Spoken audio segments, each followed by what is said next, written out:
Good morning, everybody. Just checking on Instagram if that is working, and then I'm right with you. Yeah, here you go.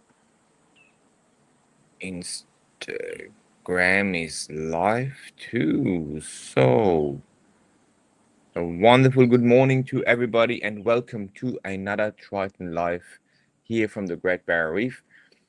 I'm obviously again on a new spot. So hope you all enjoyed. I hope you can hear me well. And I see some people already joining on Instagram. Just one thing. If you're on Instagram, I can see you guys joining. I can see you and say hi to you, like to Jova and Ertugrul and G. Carol. Greg, how are you, mate? Limas Reef. Yeah. Ga Griffin.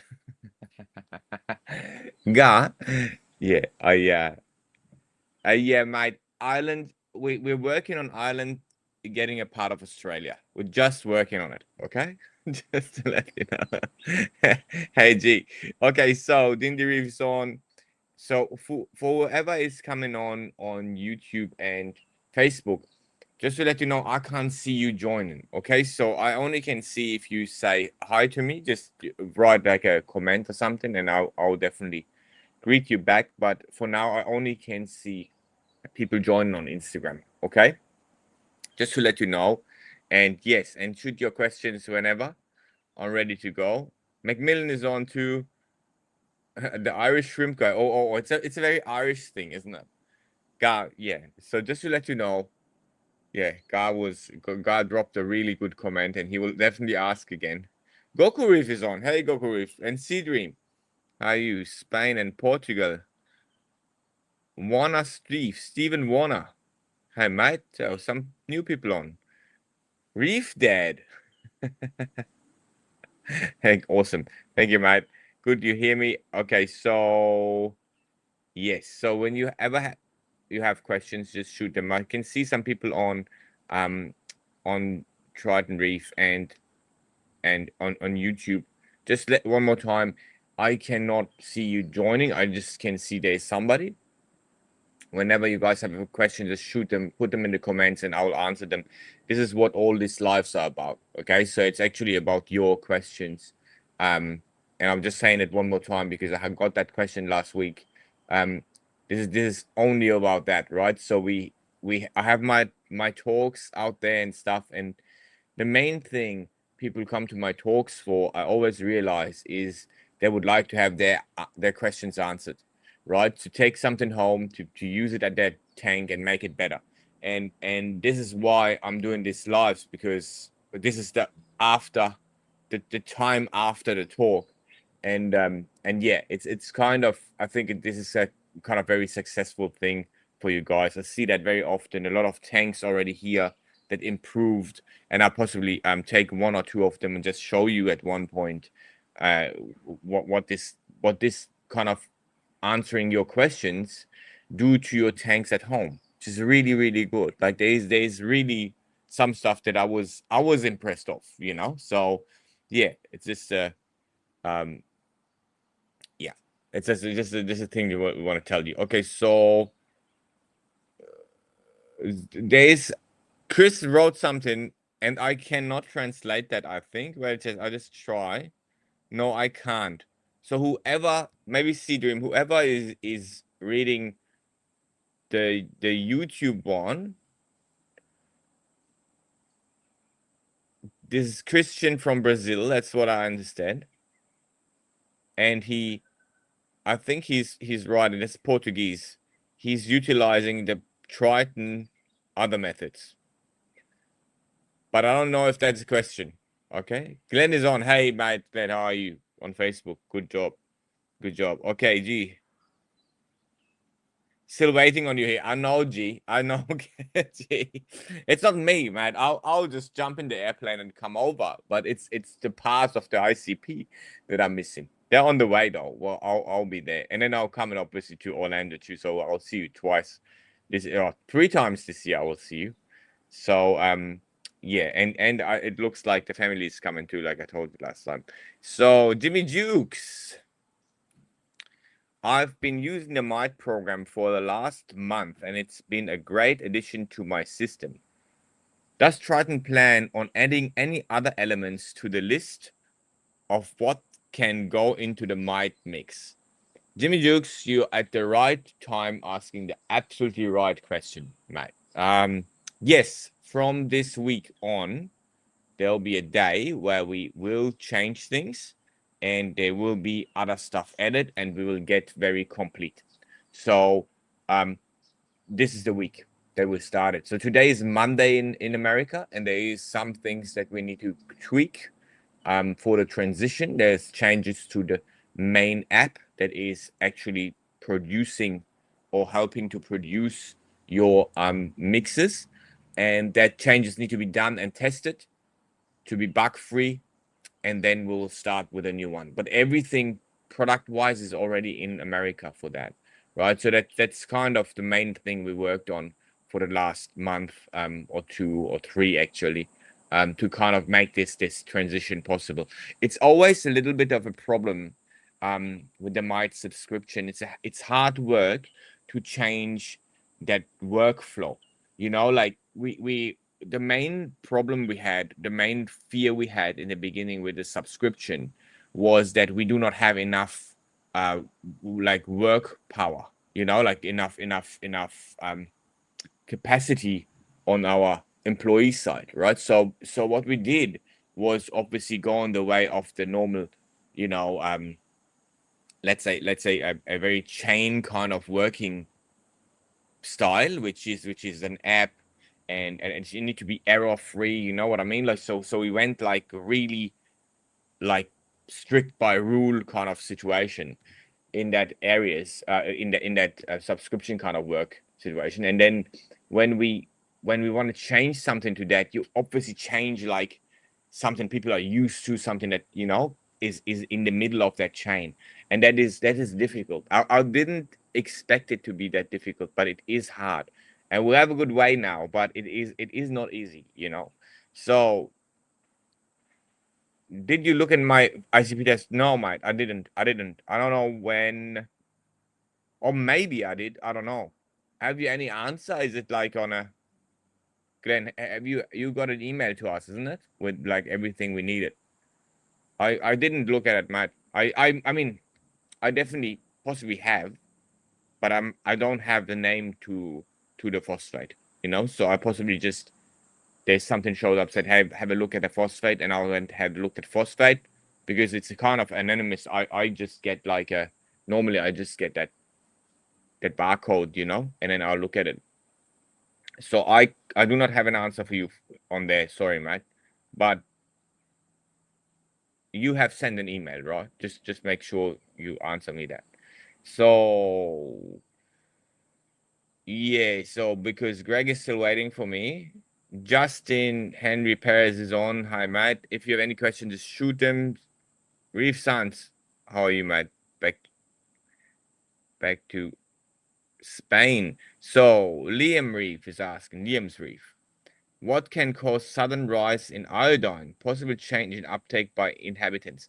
Well, yes. So this is not like iodine is lost very often due to it's very unstable. Okay, so in any liquid, iodine is not a very stable kind of thing, especially not in seawater. So when iodine and acids come together, then it's gassing out of the liquid. Okay, um, and so I would say when you have high iodine readings, there's several issues. One issue is you have high phosphates, but that will your ICP will actually check against that and then get rid of that problem, right? And tell you. So if it's 222, it is something that I put in there. This is when we can't measure the iodine anymore on the ICP, just to let you know. Okay, so ELM3, if you go on there and you look at your ICP, while when it's saying 222, if you go on the help desk, it will tell you that your iodine couldn't be measured because of the phosphate. Okay, so the phosphate's too high, we cannot measure the iodine anymore. But there's a border to it, and I do that anyway. So the other reason for it is that you're adding iodine or iodide or iodate, especially iodate, right? That's the other form of it, without knowing it.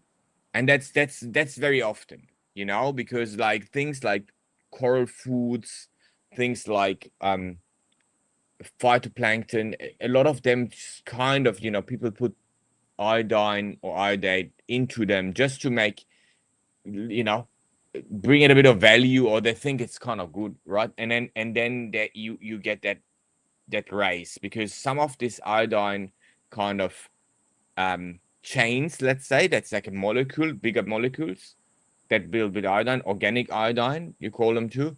That stuff will just stay in your tank. It doesn't, it's actually very stable. And it's not good too. Like a lot of people are afraid, like Randy Holmes thinks is not really good for your tank and stuff. So yeah, I think you're adding it somehow, so, for any reason. Like it could be in food, it could be in coral food, whatever you've done there. It could be a point of rising at either. If it's kind of around 60 to 90 to a 100, that's nothing to worry about. That's sometimes swinging around, a bit of organic coming down again. That's no problem. If it's like over the 200, 300, something like that, then I would look at it a bit more. Okay? Or if you need more, let me know. I'll help you. No problem at all. Okay? So just let me have a look. Jimmy Jukes, thanks for a reply. That is awesome.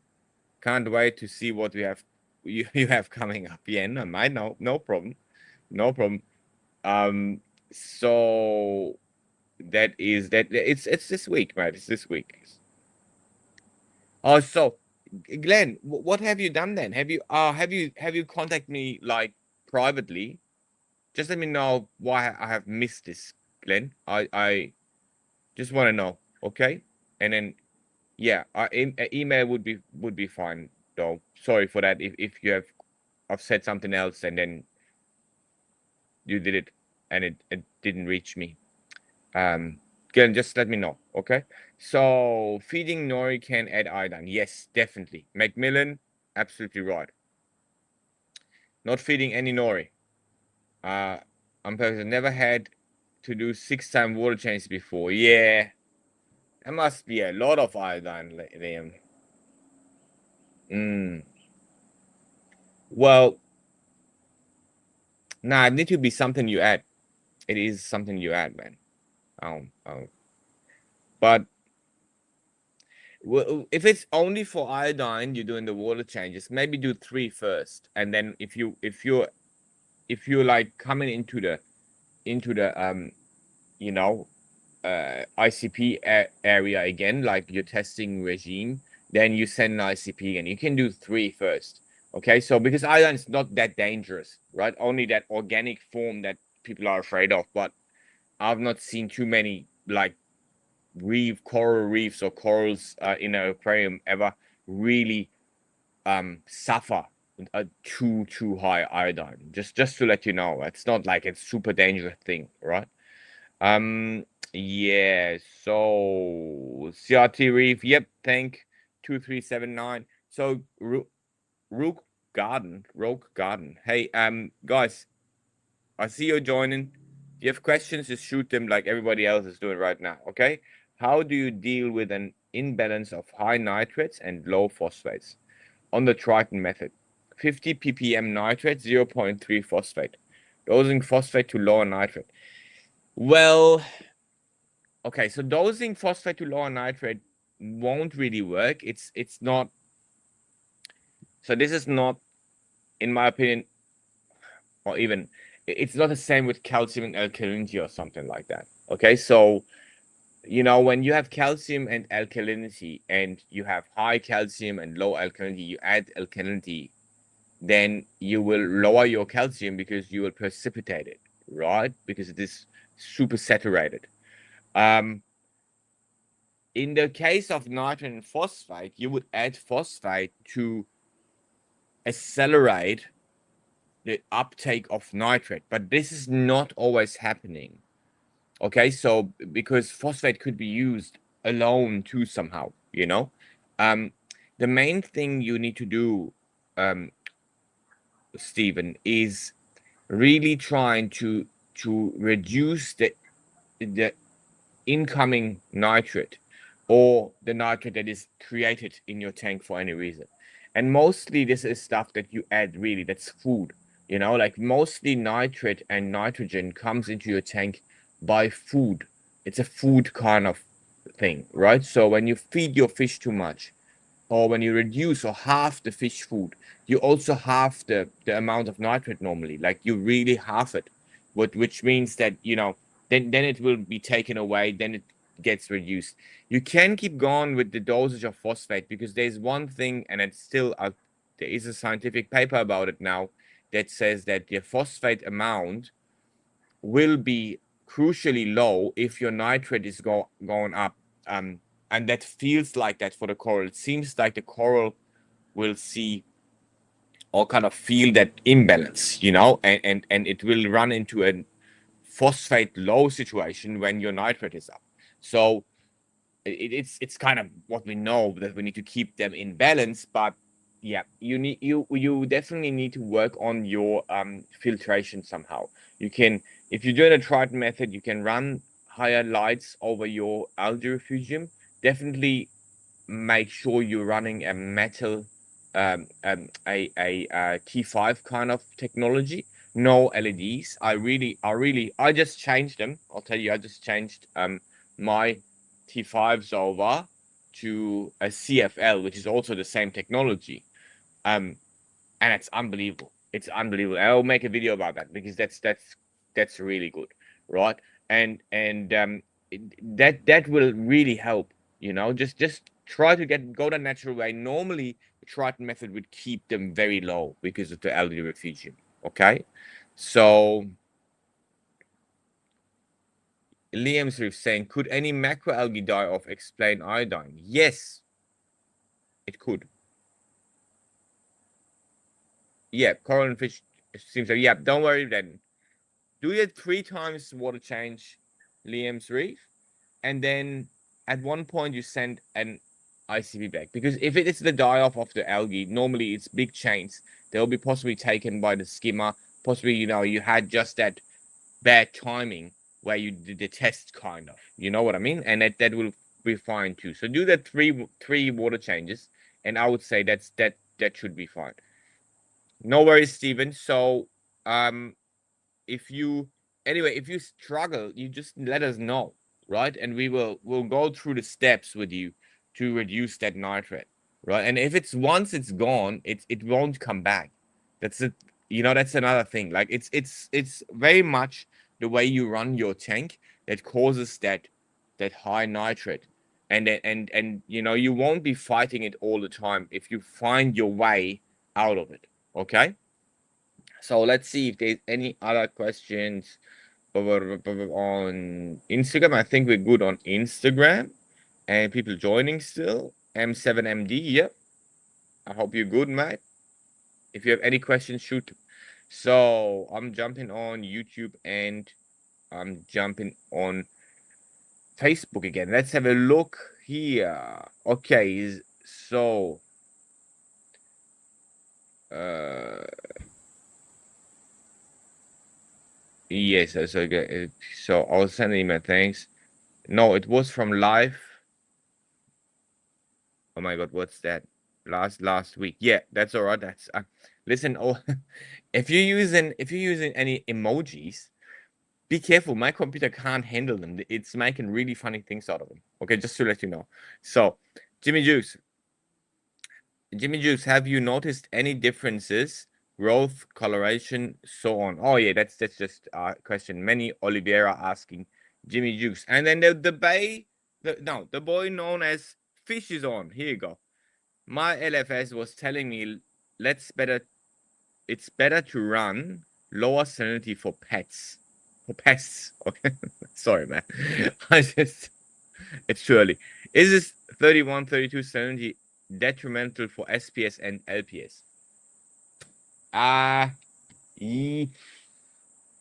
well, for a lot of them, yeah, I would say it is not good. That is the hard part of so it is definitely lower salinity is better for fish. Okay, so especially for fish parasites and pests, he's right. And normally an LFS will run their or even the exporters, they run their fish systems on lower salinity. Okay, maybe not the exporters, but definitely LFS. So they run it on 1.18, which is kind of what you're referring to. Um, that's low, and for corals, that is a stress factor. They don't like it. I have measured in the ocean, I have measured places with healthy coral. That was in Indo, with 32 PSU, but it's border, right? And that's just that Indonesian coral, and it wasn't every coral there, right? So you need to be aware that you should keep it on 34, 35. That's the best, that's the sweet spot. And if we're going out here and we have a lot of rain, like now we have quite a bit of rain, but even more than that. I think 2 years ago we had a cyclone where I have a video, and you see that little tiny river turning into a massive monster that you could die in, right? Um, and this water all goes into the ocean, and the reefs closer by, they get flooded with fresh water, and the salinity drops, and they all bleach. That's really bad bleaching. Like even worse. The worst bleaching I've seen is from fresh water. I've not seen like it really like absolutely bleached the whole reef, like a one big massive part of it just all bleached. Nothing healthy anymore. Just to let know. So be careful with these things. I wouldn't do it. I never would do it in my tank too. Like it's as soon as these corals in there, you will be having that problem. And same with copper. They will also add copper to the systems. 80 ppb. Copper is kind of the standard from 80 ppb to like from 50, I would say, to 100 ppb. That will kill all corals.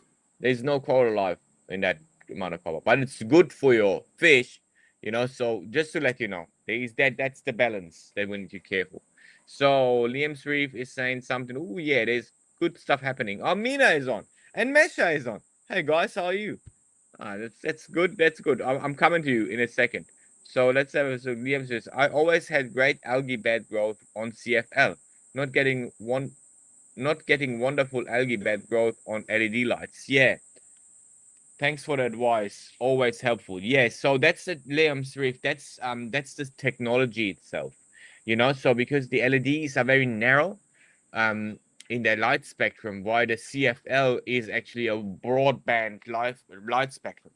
So the technology is different, and the light you get is a broader light spectrum from the CFL technology. That's why it's the one like T5 and CFL. It's all the same. Like that's the technology is the same.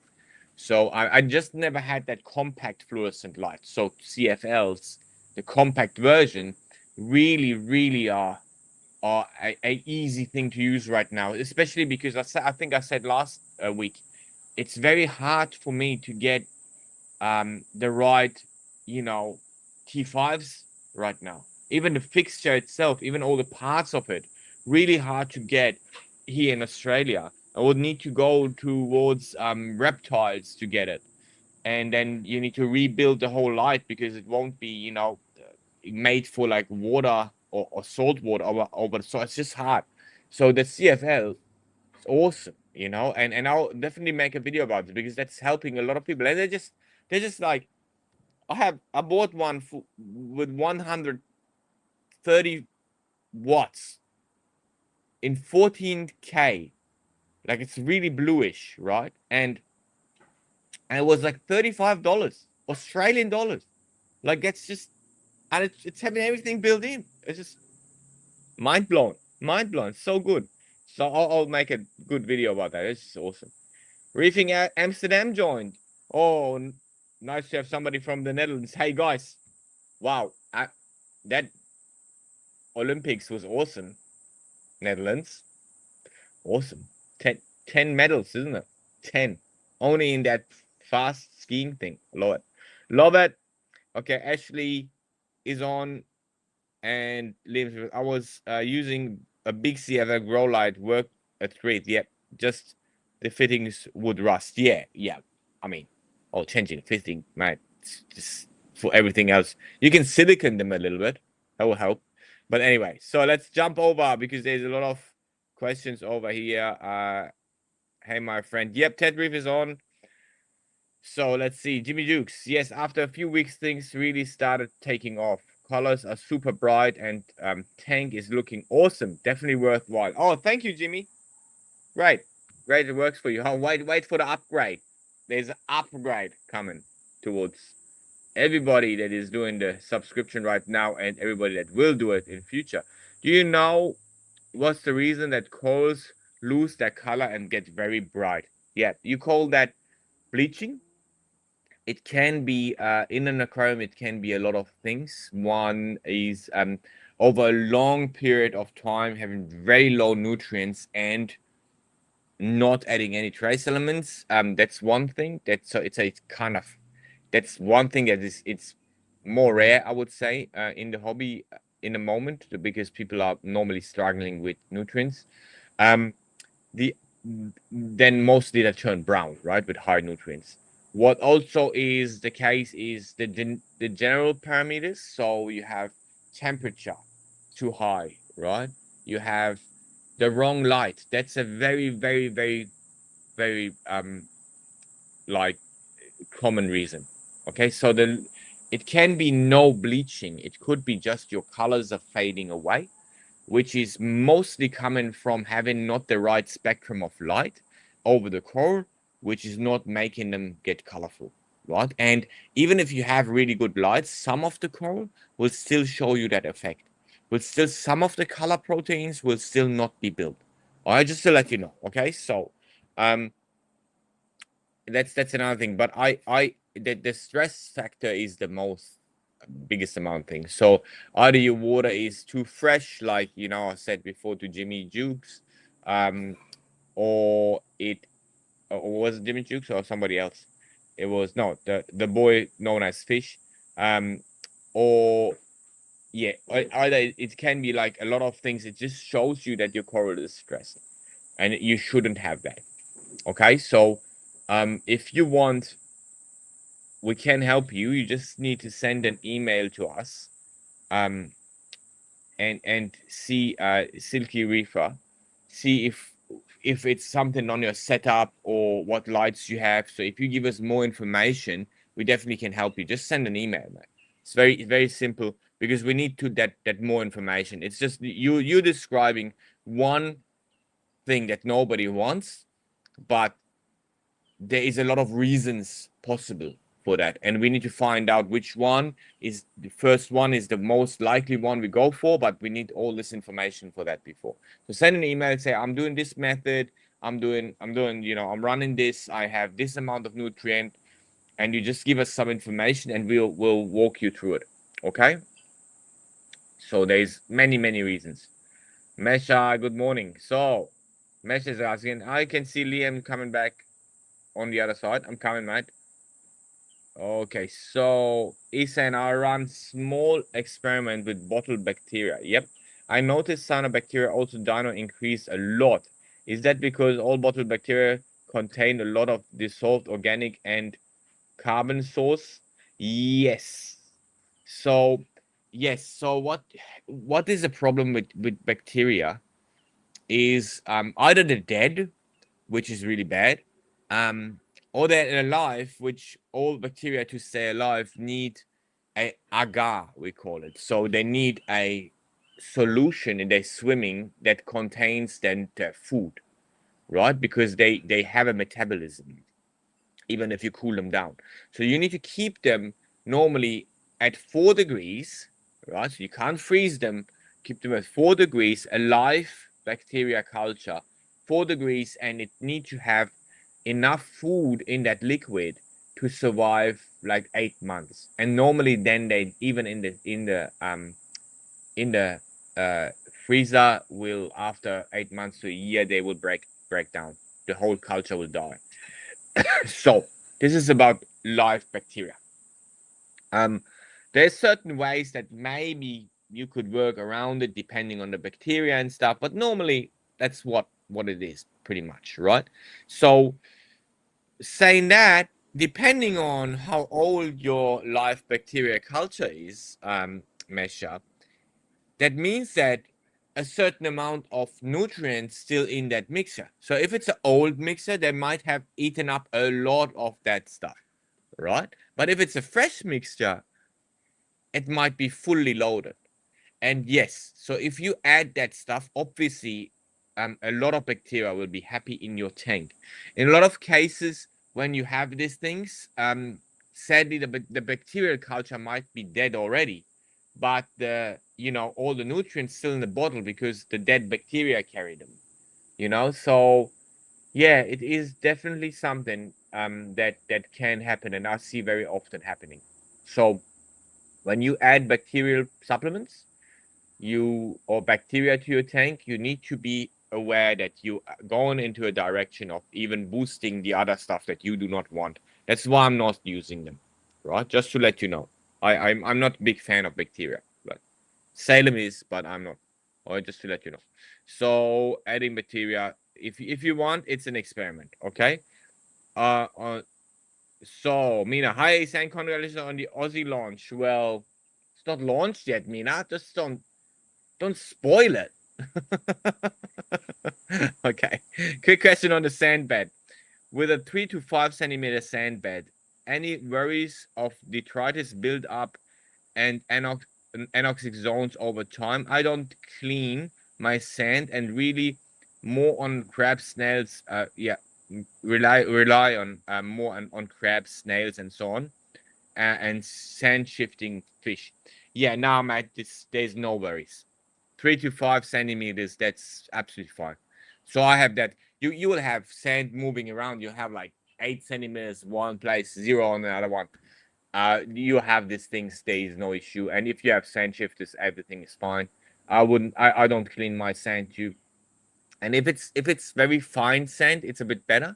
Then you get less of that detritus. But you need to have like 10 centimeters or something to end up in the danger zone of being having an anoxic zone with very fine sand.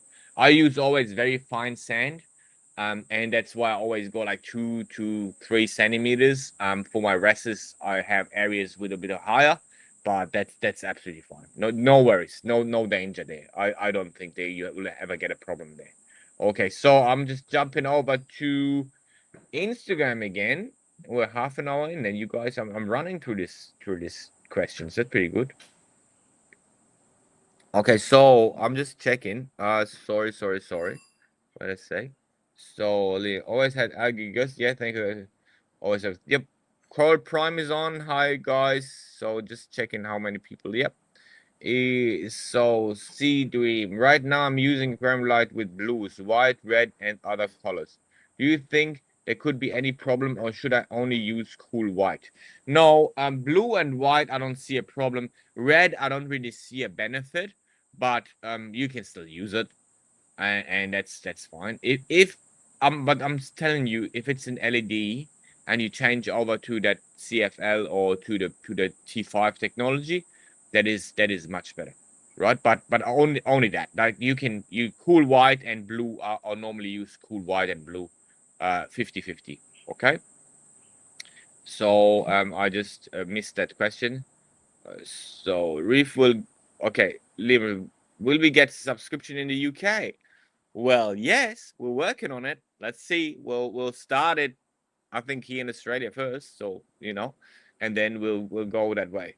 Okay, Live with also is saying, I noticed I seem to have to dose a lot of fluoride. I never realized there was so much uptake of fluoride. What is the primary user? What is the primary user? Would you say? I would say it is precipitation. Okay, so Liam's Reef. I do not believe in fluoride. Right? I always say that, and if you ask me, I'm a reef keeper. I'm not using fluoride in my tank. I do it because it is in the core 7, right? But it is not like I add it. I'm not adding it. I will try one more time. You know, it's a very religion kind of based thing. So we have 50% of people saying, "Wow, I see a big effect of it," and 50% saying nothing really happens. And there need to be a reason for that. I'm looking at it. Why this is really the case? Because it is the case. It's 50-50 or something like that. 40-60, I don't know. Like, 40% don't see a difference, 60 don't.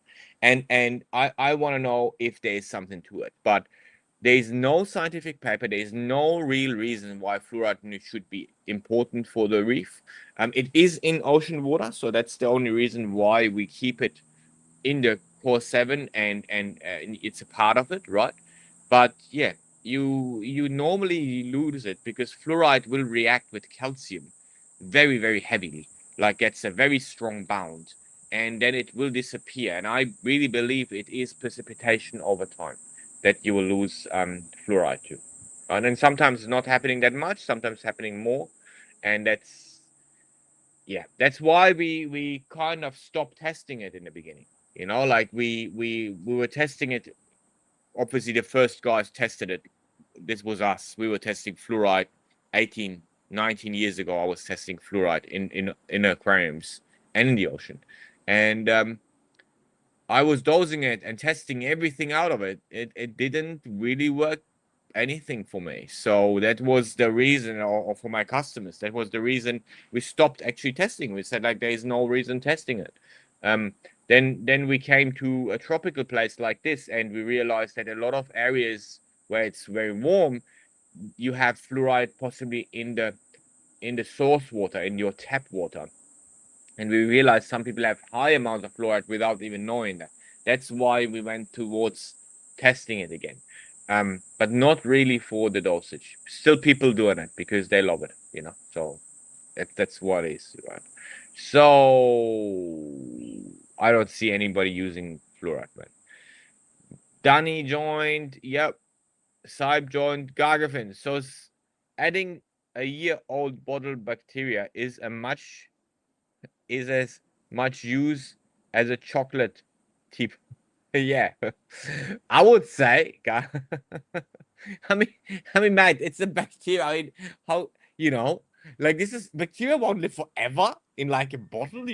It's just it's a logical thing. So look, it like I say, it's depending on the bacteria, but the most bacteria, like really, they don't survive. Like you need to make them survive. Think they're alive. They're alive. Like it's not. You put them in a bottle and use them after 100 years, and they're still the same. They can't be. They're alive. They're doing something permanently. So I'm saying that. I remember when I was studying. I remember the rule was for the biochemistry guys and for all this, microbiologists, the rule was 4 degrees in the fridge, 8 months. That was what they said to me always. 8 months. When you go really perfect. So all the stuff need to match too. You go online, put bacterial agar in there. You will get like millions of different types of agar. I think one of them is called Triton. I think. So like there's so many agars. They have names to them. They use them every day. They put them on these plates, and a lot of them contain a lot of potassium, for example, just to let you know. So yeah, it's not easy to keep a bacteria. It's not easy to keep anything alive in a bottle. It's just hard.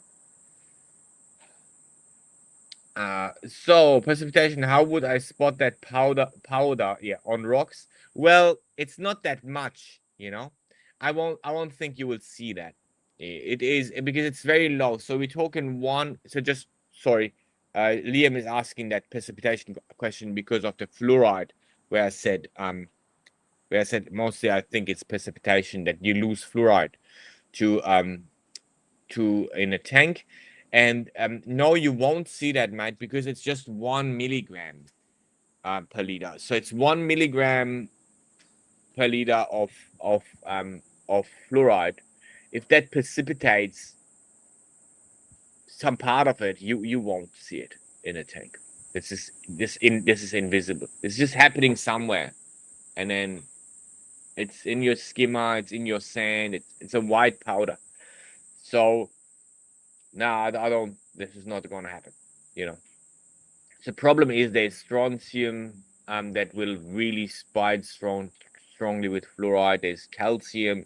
This stuff is not soluble in water anymore. It's so strong the bound, right? It's way stronger than It's stronger than calcium carbonate. So the binding is stronger than the coral skeleton. It is just not. We won't see it. It's too less. No worries, Slim.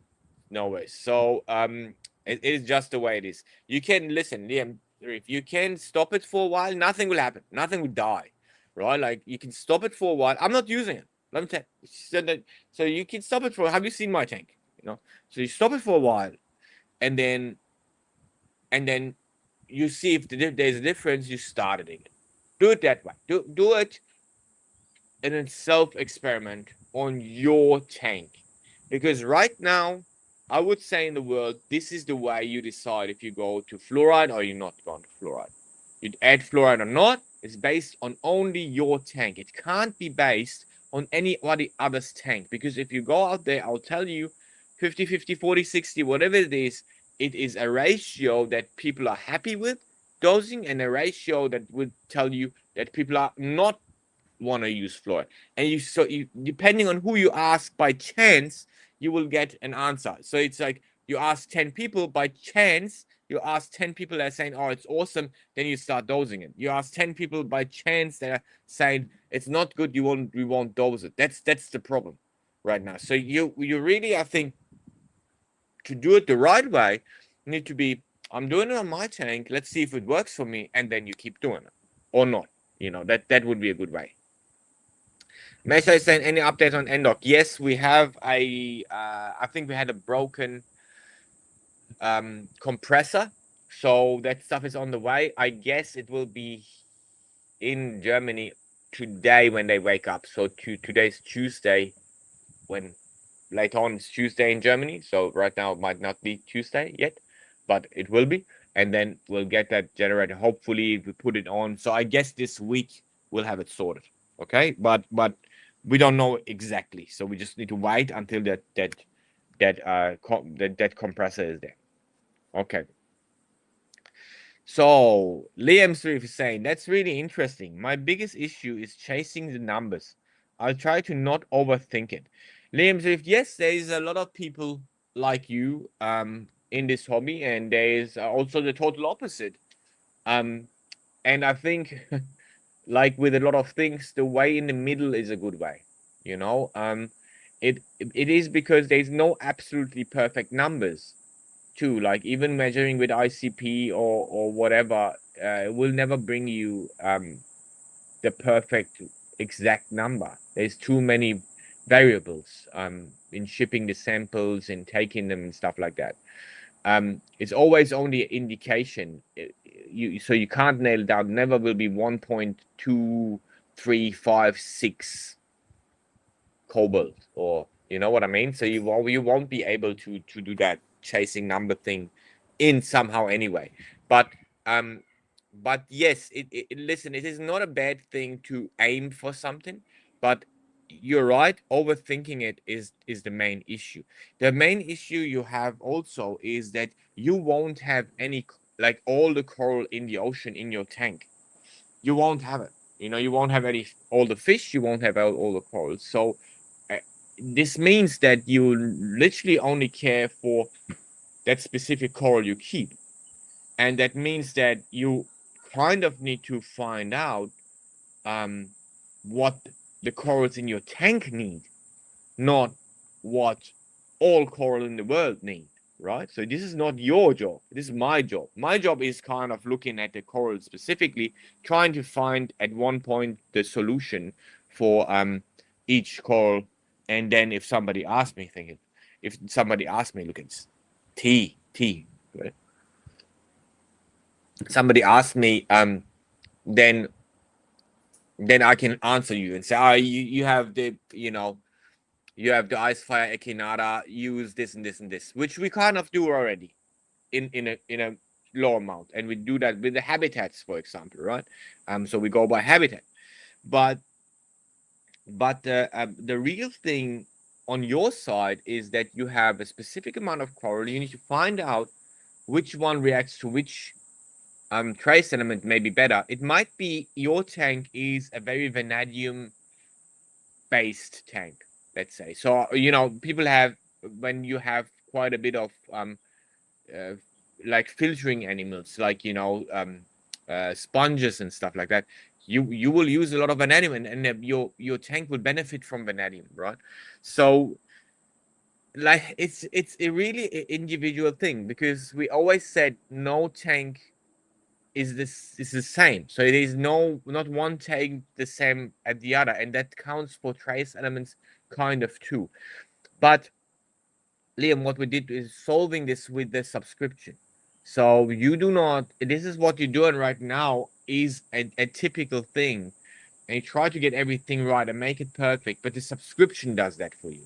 This is the best way to solve it, because it just goes one hit after the other. After the ICP bottle is mixed, shipped to you, everything is in there. You don't need to think about what to buy, which one would be useful for you, which one will not be, and you just dose all of them. And that is, I think, the literally the ultimate solution for the hobby, because like I say, otherwise I would need to go through your tanks with each of you, share my knowledge about all of it, and then try to get your ideal dosage into your tank. Well, right now, this subscription model will work for the masses. That's the reality. So just to let you know, my way of looking at this thing. Okay, my job, your job. All right, I'll jump over. Liam, I'll just jump quickly over to YouTube and Mesha and oh, why not look? Why not? Maybe why not? Happy to have you here, Mike.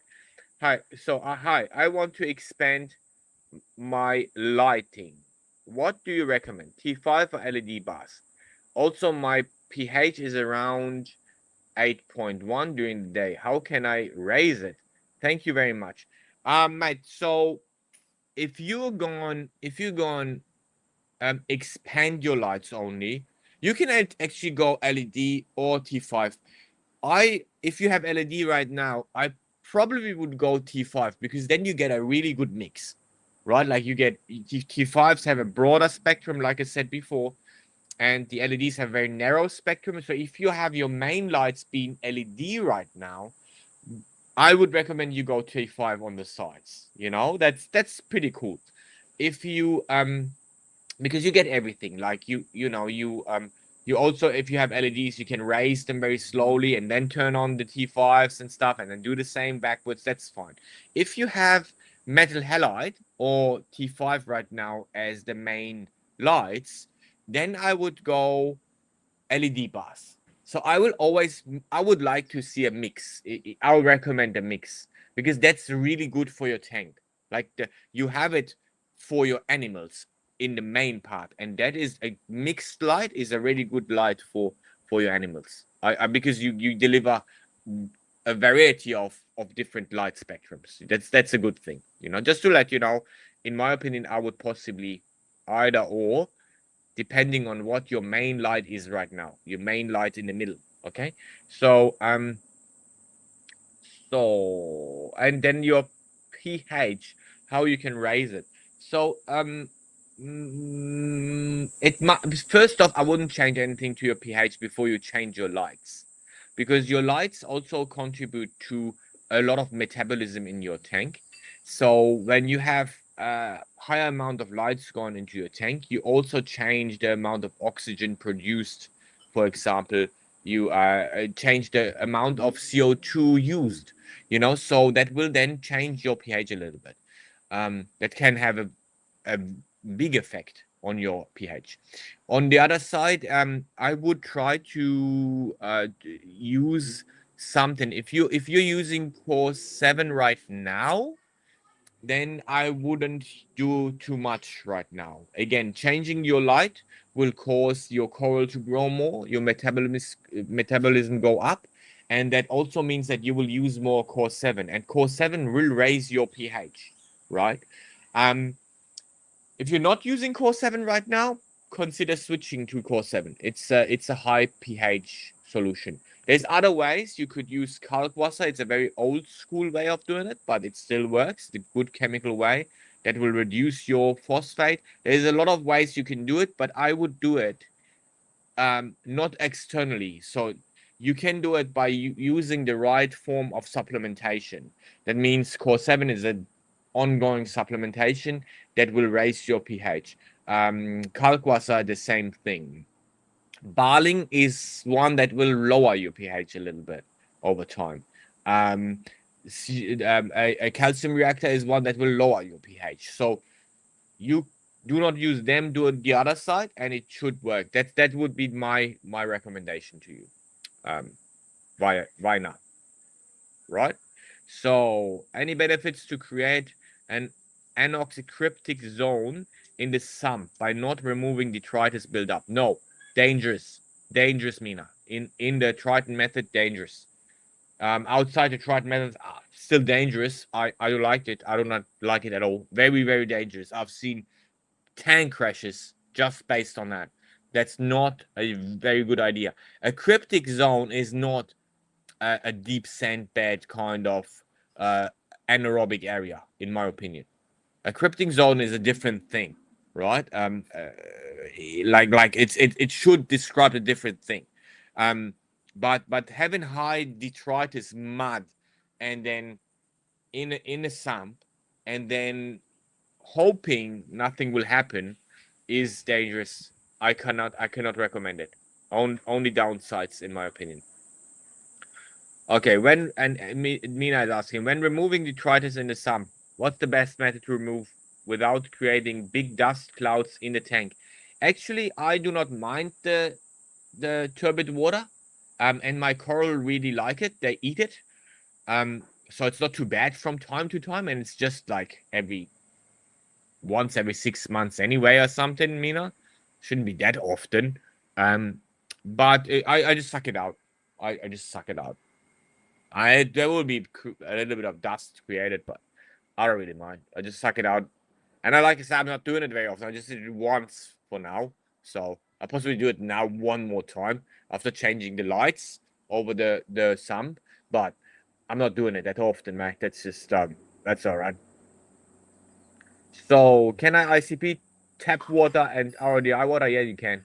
Send it over. The only thing you have, Mina, is that RODI and because fresh water will show up higher amounts of traces in there if they're there. So if there's like copper, let's say, you can think that there's maybe it will show up 30% more around. So because we calibrate with seawater, right? So in that moment you will have 10 showing up copper on your ICP, but in reality you need to think it's 7, right? So that's right, kind of what you get. But otherwise it works. So if there's no copper, it won't show copper, right? That's kind of the way it works. So what test kit do you recommend for nitrate and phosphate? I actually use Salifert. I use Salifert for nitrate. And for phosphate right now, we use the ICP anyway, so that kind of works for me the best. But phosphate, most of the customers use a Hanna checker, a Hanna phosphorus checker. That is the one that is working closest to the ICP very often. Okay, that's our recommendation. So let me jump. Yeah, Vina is if that's right, man. But I think it's Vina. I asking. I also have Kenya tree in my tank. Should I remove it? I'm a little bit afraid it may inhibit the growth of my acrofrax. You're listening. That's very good. But no, you don't need to take it out now. You can check. You can take a picture for me, send it via email. But that shouldn't be a big deal right now. When they're bigger, when they're in a size bigger and stuff, then I would remove it. If you do not like it anyway, and you can give it to a LFS or something, do it. Then get rid of it, because it I'll tell you, soft corals will do the inhibiting kind of toxin, and that's a problem. If you, it's not a urgent thing, but if you want to do it, do it. That's not a bad thing. Okay, so I can't wait for the UK to get the subscription. I think it will help massively. Yeah, I think too, mate. We're on it. We're on it. We just slowly go from step to step, place to place. It's always a bit different every area because of shipping and stuff. It's always a little bit different, but we're working on it. We're working on it. Obviously a massively skilled skilled crew over in the UK. So Aiden's Coral Reef. Hey guys, hey, you guys that joined Instagram right now, this live is all about questioning me and your questions regarding your tank, and I'll answer them here from the Great Barrier Reef. And if you have anything, just shoot them. I know you just joined, guys, so don't worry about it. Just shoot them, and I will answer them as good as I can. So Liam's Reef and last question. I have Core 7, but not really dosing just yet, as I don't have many cores, only a few frags. Yep. At what point would you say I should start dosing Core 7? So you dose Core 7, Liam, as soon as your alkalinity drops, right? So as soon you see your alkalinity going down, start dosing Core 7. That's a very simple thing. Raise your alkalinity with Core 7, keep it at 7, around 7, my recommendation, maybe a little bit higher, and there you go. Very simple, very easy. So as soon as you have any uptake, you replace it. That's the way it works with Core 7. All right, guys. So I'm through a lot of these questions today. And if you have any left, then give me that question now. I'll go for one more question to run right into the 1 hour. Jalsendi joined, hey, and Masood joined too. Masood. So, guys, if you have any question, then shoot them now. Because, like I say, we're running into the hour. Drink a little bit of tea. And otherwise, I'll wrap up and I will see you in the next live next week. No worries, Liam. It's a pleasure. It's a pleasure, mate. And I will give my best to run it in the UK because Gar not asked today. He didn't ask for Ireland when the subscription is coming to Ireland. He maybe has something to do. So, oh yeah, David. David. I'll see you in Orlando, David. I'll see you in Orlando. I love your tank, man. That you need to make me one. What the? That was good. That was good having my name in my tank. That's awesome. So yeah, let's have a look. So I'm just checking. No, I don't see any. Oh yeah. Gee, thanks for the live, Ehsan. Me, I have some question for you. Yep. Okay, some question for you. I'll have her. Yep, no worries. Do it. She might need dead coral, but I can't bring her dead coral. All right, Greg, I can't bring her dead coral.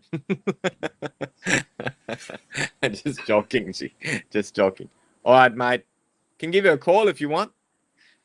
Okay, guys, I will close this off. I will wrap it up. I'll make a video out of it and send it out to you so you can enjoy if you've not seen all of it. Thank you very much for joining. Thank you for all these questions. Thank you, actually, always, all of you, for joining. I'm really enjoying this, and it helps me to stay connected to the real reef keeping. I really enjoy that. Thank you very much, and I hope to see you next week. And yeah, follow this week, especially Australia. Follow this week because there's good things coming up. Okay, thanks a lot, guys. See you soon. And I'll make that video about the CFL. So that's great. Good for you too, G. That's awesome. Just will show you. All good. Thanks a lot. Have a good one, guys. See ya. Bye bye.